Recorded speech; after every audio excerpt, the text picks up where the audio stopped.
Well, look what I'm doing on Thanksgiving Day. Probably the easiest green bean recipe you'll ever see. What I did here was I sliced two large of the red onions and put them in maybe a tablespoon and a half of butter, poured a little olive oil over it, and let them just smelt. Now, what you really want to do to send these to the next level is save your bacon fat and, yeah, melt them down in bacon fat. But my husband doesn't eat pork, so I respect that by using some butter and oil. So I did take out, these were two, but I did take out about this much because we're planning on turkey sandwiches tomorrow, and those are great. But this is, again, it's not an exact science. So what I do, I like these long green beans rather than the short ones. And this is highly technical, so stay with me. I'm gonna dump them in.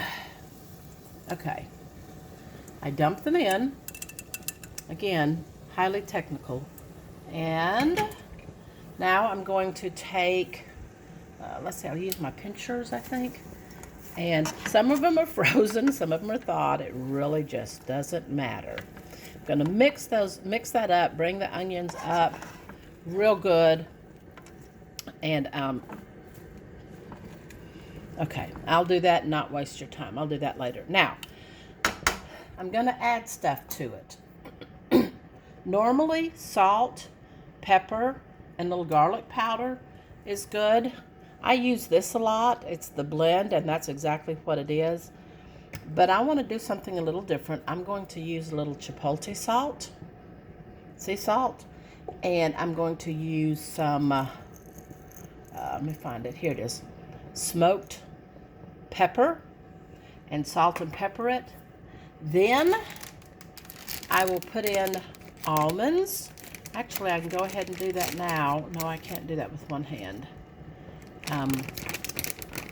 Anyway, I'll put the almonds in, and then I'm going to turn this off because this can sit easily. We're going to eat in maybe an hour and a half, 2 hours, and there's no meat product in it, and so I can let it sit, and then I'm going to cook them actually right before I plate it and we go to the table. Now, in the South, we eat stuff overcooked when it comes to our vegetables.